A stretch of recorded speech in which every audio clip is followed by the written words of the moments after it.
Assalomu alaykum barchaga. Mana bugun hozir vizitdan qaytyapmiz Farruh akam bilan birga. Assalomu alaykum. Bir qisqa ma'lumot sifatida savol berib ko'rmoqchiman. Bahonada videoga olaman, qolganlarga ham foydali bo'ladi. Demak, savol shu: O'zbekistonda kasalliklar bir tarqalsa, jilovlab bo'lmay qoladi. Bo'lib ham mana oxirgi 5 yillik ichida Nadular Dermatit degan bir baloni O'zbekiston bo'yicha tarqatib ulgurdik. Undan oldin ham o'zi juda sharoit zo'r emas edi. Bilasizlar, qolgan kasalliklar tarqalib turishini. Hozir shuni yechimi sifatida ko'p yillardan beri Germaniyada yuribdi Farruh aka. Yechimi sifatida Germaniyaning qaysi tajribalarini biz o'zimizda yechim sifatida ko'rsak bo'ladi. Shu haqda ozgina suhbatlarni olamiz. Nima deysiz Farruh aka?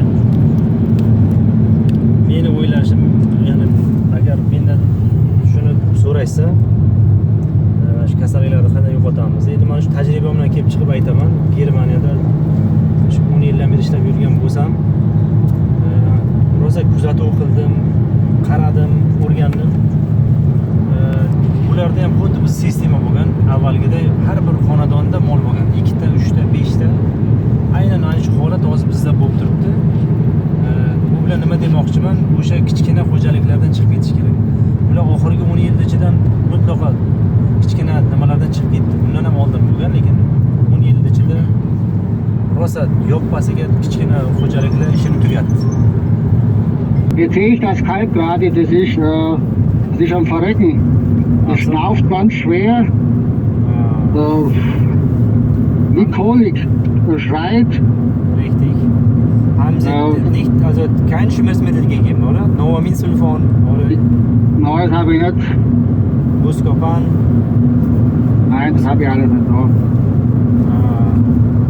Weil ich mir sicher war, das war so Kryptosporidien, also wie sagt man von Richtig, hinten. Kryptosporidien. Ja. Ja. Aber das schaut jetzt aber anders aus.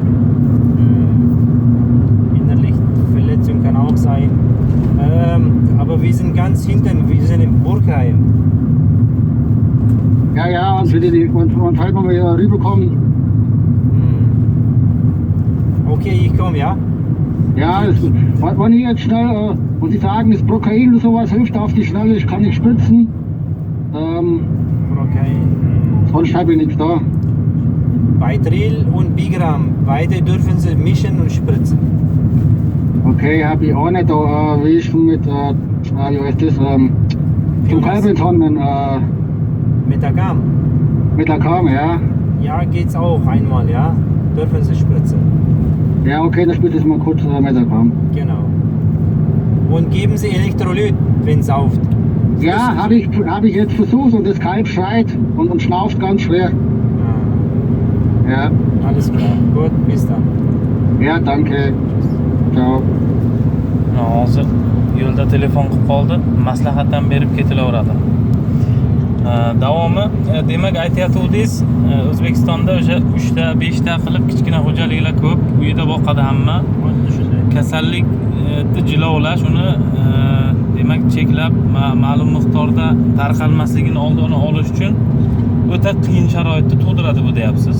Demak, birlashishlar kerak ekan. To'g'ri. Xuddi shu kasalliklar ko'paygan o'sha paytda shu yechimga kelishgan. Oxiri katta xo'jalik qilishmasa, boyaga nimani kasallikni oldini olish qiyin bo'lib qoldi. Maqsad mana hozir katta xo'jaliklar, kichkina xo'jaliklarni kamdan kam topish mumkin. Bu ham hobbida boqadi, hobbi uchun boqadi, sog'im uchun ham emas, faqat hobbiga. Bitta ikkita uchratish mumkin, 3-4 ta 5 ta moli borlarni. Bo'lmasam hammasi katta xo'jaliklar. Hozir katta xo'jalik deganda mana bu 50 ta, kami 30 ta moli bor. Men haligi Germaniyani nima DDR Ostoshlan tomonidan mingtalab bo'ladi, o'rtacha 1000 ta, 2000 talab betriplar katta bo'ladi. Bir kuni shuni gaplashib qoldik. Bavariyadagilar hozir o'sha tizimni yo'lga qo'yishmoqchi degandingiz. Demak, ular uchun hozir 50 talik, 100 talik sigir saqlanadigan molxonalar ham kichkina bo'lib qolyaptimi shunda? Yo'q. Bavariyada uni iloji yo'q. Katta xo'jalik uyni sizlar o'sha yuqori tomonda, Berlin tomonda aholi kam va yer katta.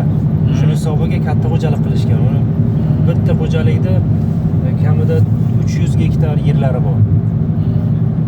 O'sha nima deydi, o'sha kraysda hech qanaqa bir qo'shimcha yana mol boqadiganlar yo'q. O'shani hisobiga boqsa bo'ladi, qilishyapti ular. Bu yerda uni iloji yo'q. Aholi zich bo'lganligi uchun konkurensiya bor. Katta xo'jaliklarda iloji yo'q. Ko'pi bilan 200 ta boqadigan bor Bavariyada. 300 taliga ham eshitganmiz, unda nimaroq ekan, haqiqatan uzoqroq, boya aholidan uzoqroq. Ya'ni yer yetarli bo'lish kerak edi, mol qiynalmaslik kerak. O'shani hisobiga katta xo'jaliklar bo'lmaydi. Shu bilan kasalliklarni yengish osonroq bo'ladi. Shuni tavsiya bergan. Hozir xo'jaliklarda kamida 50 ta 200 ta mol saqlanadigan darajada kattartirib, demak, hali kichkinalar ham yopilishi muhim bu joyda. Shunday. Har joyda 5 ta, 2 ta, bitta qilib mol ko'payib ketadigan bo'lsa ham, ya'ni bizga eng qulayi o'zi aslida shu, lekin kasallik tarqalishi jihatidan bu nazoratdan chiqarib yuboradi, nazoratdan chiqarib yuboradi. Chunki kichkina xo'jaliklar hamma mana emlash kelgan paytda emlaylik demaydi, ba'zilari keyin emlayman deydi yoki xohlashmaydi. O'sha bilan boyaga kasallik tarqalib ketishga hissa qo'shib qolishadi. O'zbekistonda o'zi bu katta muammo. Men vaksinatsiyada ko'p yurganman-da. O'sha kollejni bitirgandan keyin yordam sifatida odamlarni uyiga o'sha vaksinani qilish uchun yurilsa, borilgan payti vaksina qilishga keldik desa, qanaqa kasallikka qarshi deyishmaydi, nech pul deyishadi birinchi beradigan savoli. O'zi bo'lmasa bepul. Qo'l uchida bir narsa bersa olib ketishadi. Bu ham katta pul emas aslida. Germaniyada qancha pul to'lashadi masalan vaksina uchun, nimalar uchun, kasalliklar. Bitta emlash, shuni ukol qilishni o'zi $5 Germaniyada. Dollarga. Bundan tashqari plus ukol bor. Ukol ham xullas olib 2 marta vaksina qilish xullas 12 euro bittasi. 24 euroga tushadi. 24-25. Bu ham vaksinani turiga qarab. Bizda o'sha 5000, 4000 so'ralardi o'sha payti. O'sha 2000 ukol shpris vaqt nimasi? Spirt deydi, benzinda yuribdi. Chunki uchun veterinariya alohida pul to'lab qo'ymaydi, veterinarlar uchun. Bunaqa qo'shimcha chora-tadbirlarga. Aslida o'sha yurgan xarajatlaringizni qoplash uchun. O'zi veterinarning oyligi, agar oylikka yashayman desa, o'zi veterinar qolmasligi kerak O'zbekistonda. Oylik berib ham to'ydirib qo'yishmaydi-ku. Oyligi juda past sohalardan biri bo'lib turibdi. Muhimlik darajasi o'ta muhim. Inson masalan kasb kasalliklari bor-ku, shu jihatdan risklar juda ko'p aslida veterinarga, lekin e'tibor qilinmaydi. Maoshlar o'sha aytganimizdek past. Yana bormi qo'shimcha fikrlaringiz yo bunga yetadimi? Hozircha shu, endi ko'pchilikka yoqmasligi mumkin. Bitta ikkita mol boqadiganlar o'zi juda ham qiziqaman deydi. Qiziqish bilan o'sha mol boqishning farqi bor-da. Ko'pchilik qiziqadi, lekin molni tushishini tushunmaydi.